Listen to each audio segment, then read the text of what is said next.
Welcome to the Business Book Challenge with the Coaching Network. My name is Maria Medina, and I am your business and networking coach.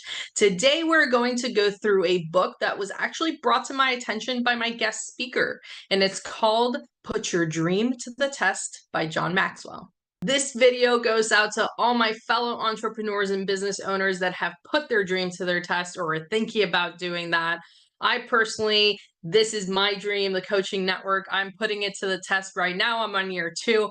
It is going and I'm going hard and it is working, but it has required a lot of work and a lot of effort.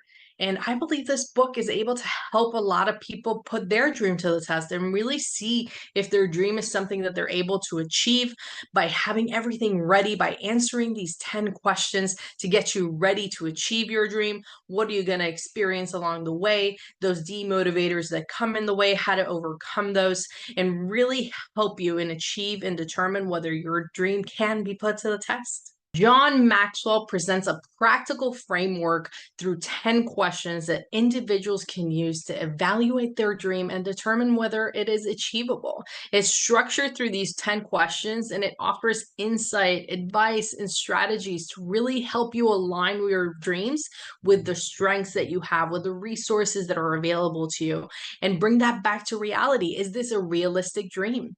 Let's get started with the ownership question. Is this really my dream?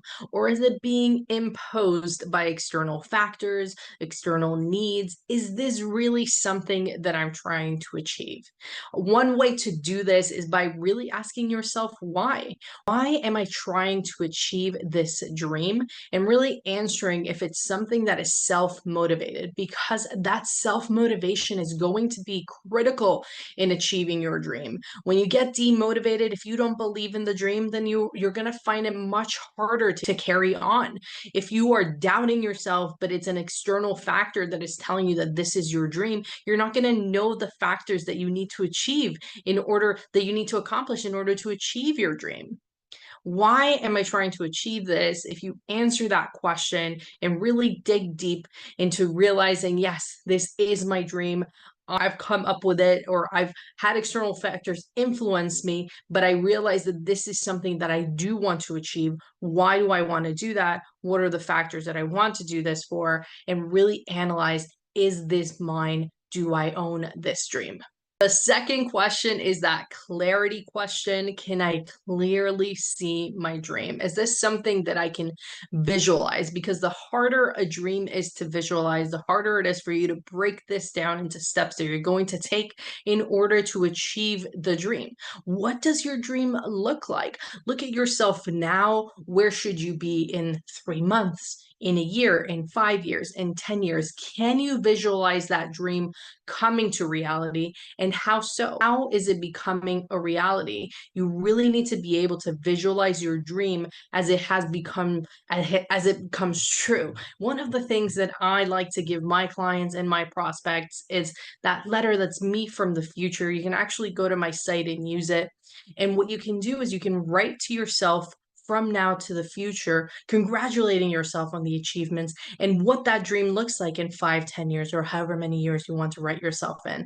What does it look like in 5 years from you? What have I achieved? What have I accomplished as that motivator to keep you going? But you need to be able to visualize where you want to be in order to map out how to get there. As we're visualizing the dream and taking ownership, the passion question comes in and it says, is this something that I feel passionate about to pursue?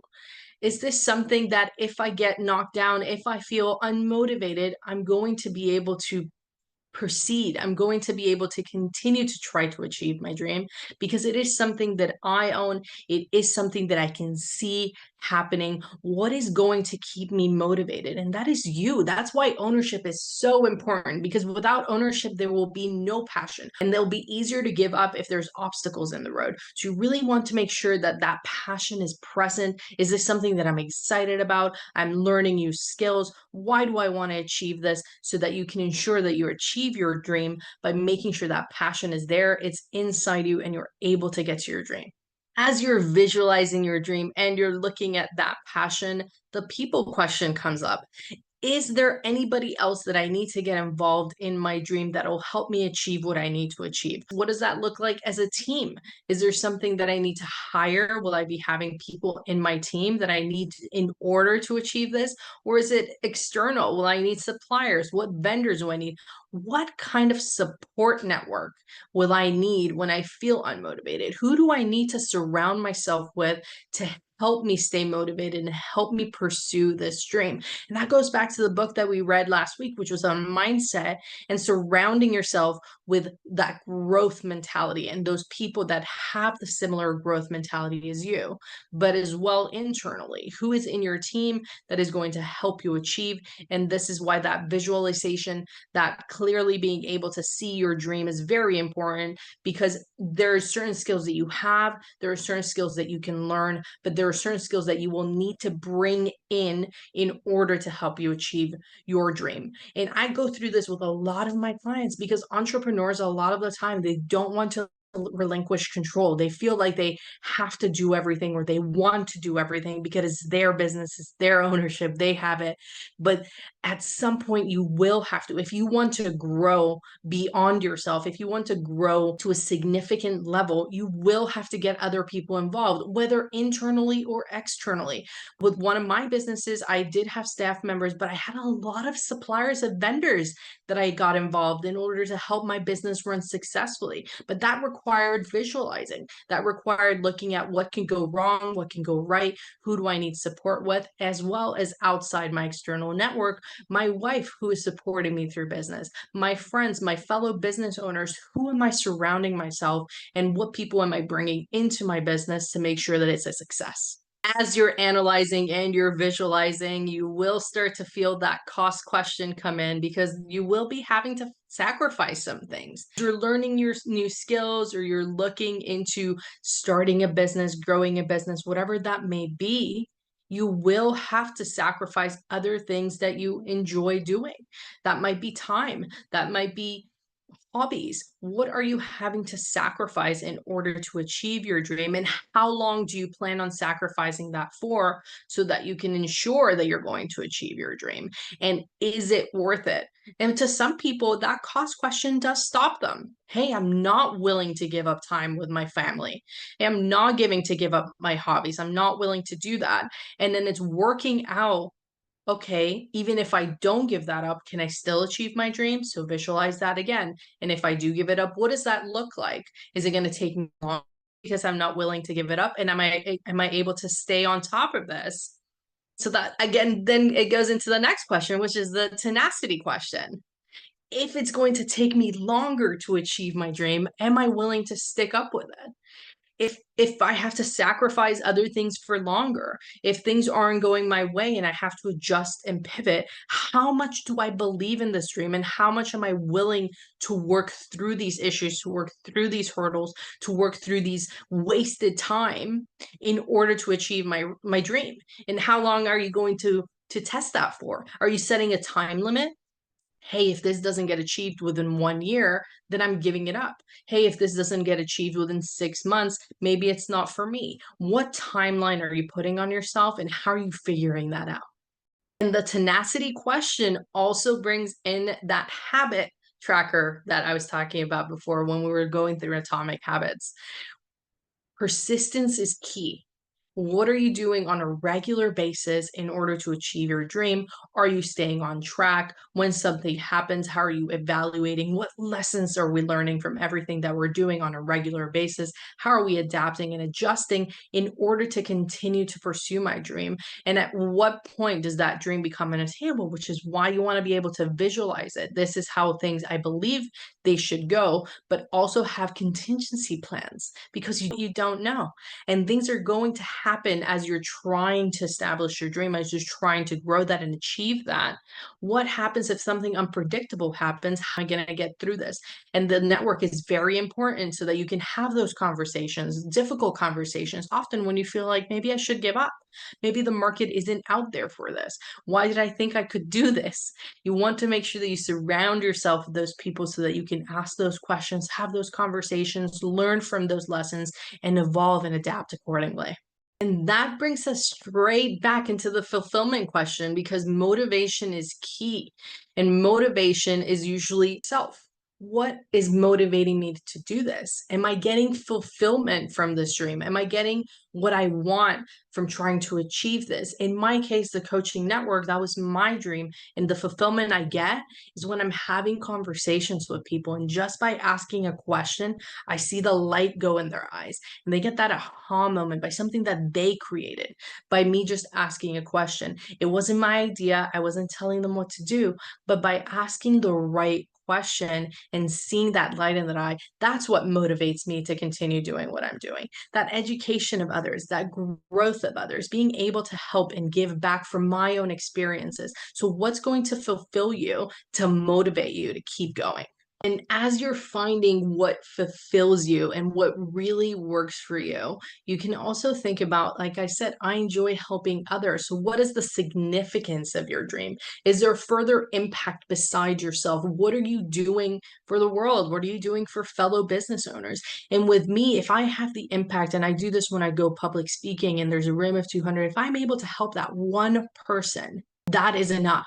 I feel that that has enough significance to me, being able to impact that person, help them go through what they're going through, help them get that idea, help them achieve what they're trying to achieve. That is enough for me. So, what is that significance answer for you? What is the significance that your dream has on other people, on the world? What is it doing? Because that is also going to be a motivator. When you see that your dream is having a positive impact on other people, on other things, on other organizations, that is going to be an extreme motivator for you to continue to do what you're doing, because you're seeing other people benefit from it, which will want to make you do it more. Now that we have gone through the 10 questions and you started to apply them to your dream and ask yourself what you're doing, I'd like to introduce my next guest, which is Scot Storey. He is a speaker, podcast host, and a communications coach with Despite the Limits Leadership Development. Please help me in welcoming Scot. Scot, go ahead and tell us a little bit about you and what you do. Hey, thanks so much, Maria. I'm Scot Storey, and I retired from the Army about 30 years ago, and I spent a few years as a pastor, and then I moved to Raleigh, North Carolina, just to be close to my grandkids, and I thought, I'm not done trying to help people better themselves and grow and do other things. And so I started a leadership development company I called Despite the Limits, and a podcast. And really, the podcast started first, where I just wanted to share stuff I'd learned over the years about overcoming challenge and struggle. And so I just started this podcast so I could share my ideas and help folks work through their own journey and development, because I have found that journeys are better when you walk along with someone else. And I just love to speak with people and coach people and just share a little bit, not just what I've learned, but what I am still learning as I work through all of this business and human connection. And that's exactly one of the reasons why we got you here today, that overcoming those hurdles, those challenges, when people are going for their dream, there's so many things that can happen, whether it's intrinsically or externally. If there's people that are doubting them or things that are going wrong that are out of their control. So I really wanted you to come in and talk to our viewers and our listeners a little bit about that. And one of the things that does happen as you're trying to achieve your dream, as you're learning new skills and trying to get things done in order to achieve that goal, is that maybe things aren't happening as fast as you expected them to, or as fast as you would like them to. What kind of tips you have for people where they're learning new skills or they're learning new things and it's not moving quite as fast as they thought it should? The first things I think I would tell folks, or that I do tell folks, is, hey, remember why you started. Seneca always says that, start with the why. Why did you start doing it in the first place? And then I'll talk a little bit about reality. Anything worth doing almost always takes longer than we ever anticipated that it would. And so it's normal that as you're working through it, it's taking longer than you thought it would, because that's just the way things work. It always is just more than you anticipated. And that's okay. That's part of the learning process as you're moving forward with your dream. I think the other thing I would tell someone is, as you are working through developing a new skill, don't give up. So many people give up right before they're about to succeed. I cannot tell you the number of folks I've talked to who are probably just on the cusp of being successes, and they gave up and they went in another direction. And just keep taking small steps every day towards your goal, towards your dream. Take a small step. And it doesn't matter how many of those steps you have to take. You're just going to read a little bit in a book and you want to read a whole book that's going to make you better, but you're like, I don't have time to read 5 pages. Read a little bit, move forward every day, plug into a podcast like what you've done and get the summary of the book from someone else, then go back into the chapters that are important to you. Take that small step every day. And then the other thing I would say is don't be discouraged if you have a setback, because even if you take 2 steps forward and 1 step back, you've still made progress. You've not failed. You've just danced a little bit. That's what a cha-cha is, right? 2 steps forward, 1 step back. It's not bad. It's all doable. But the key to it is to maintain focus of what your dream was. Was it realistic? Was it mine? And am I willing to do a little bit every day toward achieving it? I think you touched on a lot of points there that are very helpful, which I love the how do you, with your why, what is your why? Why am I trying to achieve this? And it helps you stay motivated throughout, as well as something that we went through a couple of weeks ago, which was actually in Atomic Habits, which was take it a little bit at a time. And I love the analogy about the book. You want to read a book, start with 5 pages, start with 10, increase that, work along, and obviously don't get demotivated if maybe 1 week you miss out on the reading. Just get back up and start again. We don't judge children when they're learning how to walk, yet we judge ourselves when we're learning all these new skills.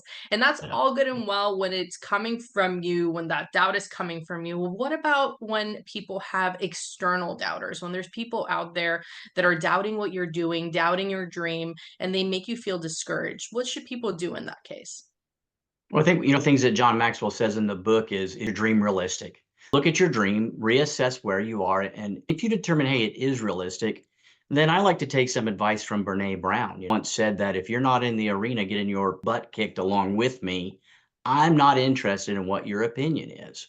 I think that's one of the things you have to do is you have to assess the source. And if the people who are not supporting you are giving you criticism because they care about you, that's worth looking at and listening to and seeing, okay, are you trying to make me better? Or are you trying to protect me from harm? Then I need to listen to what you're saying. But unfortunately, in this world of social media, we also have people who are out there hiding behind a keyboard that are just being critics because, well, they can. And those folks aren't worth worrying about. Don't the funniest things that I talk about every now and then is I became a meme. And it was actually embarrassing at first when whoever made it, I don't know if I was the target of it, but it was absolutely my body with a different face put on it, but it was my uniform. And the comments that were underneath it were they were horrible. And it put me down for a little while. I felt really, really bad about it. But then I thought, and I started to get behind my keyboard and answer it. And then I realized that, wait a minute. One, they hid my face and they hid my name. So this probably isn't me as the target. They're just using my uniform. And even if it is, why would I dignify it? If I just shut up and let this go, it's gonna go away. Uh, a wise man once told me that what other people think of you is none of your business.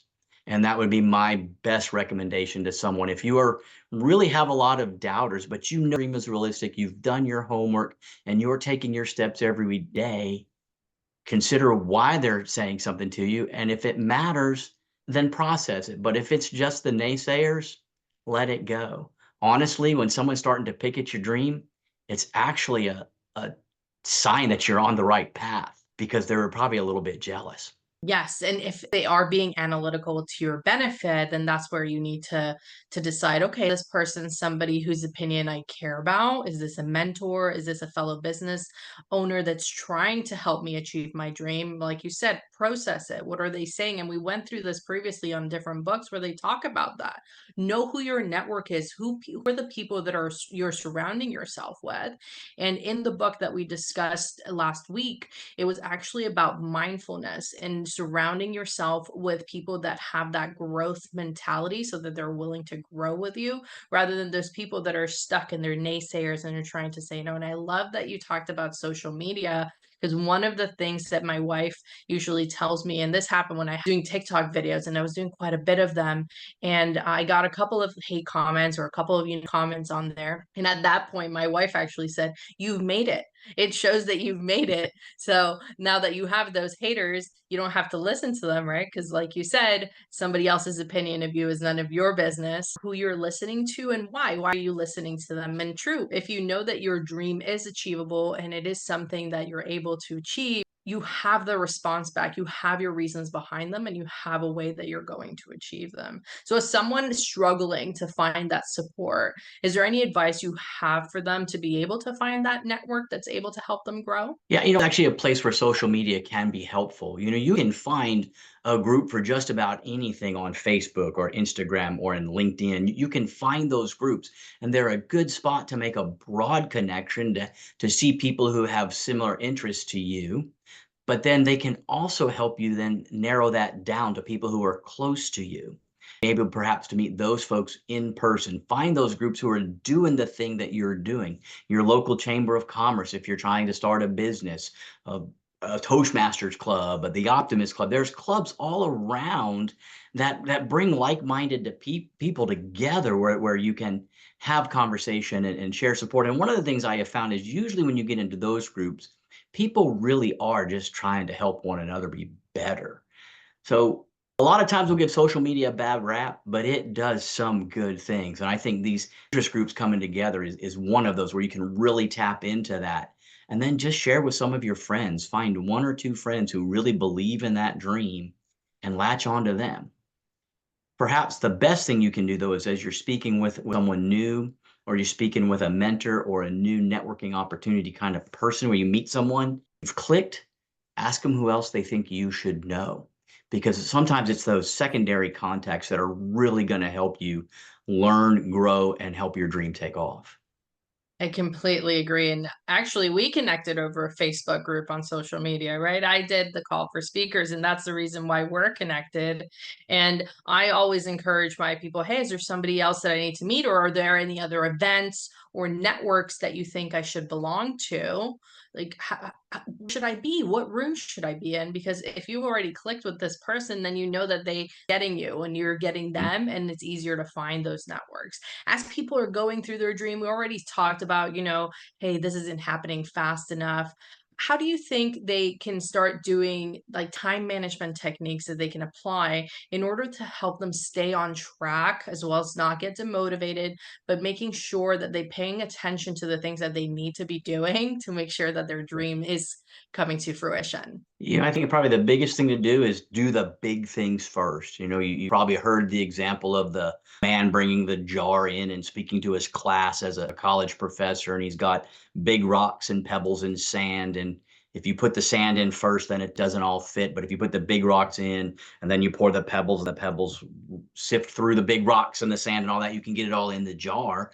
Well, that works in life too, and it works as we progress forward with our dreams. And so you have to do the big rocks. You've got to earn a living. And if your dream is to one day earn a living, but you're not making money yet, okay, you have to do your day job. That's just reality that you live in. And so you may have to have some late nights or some really early mornings.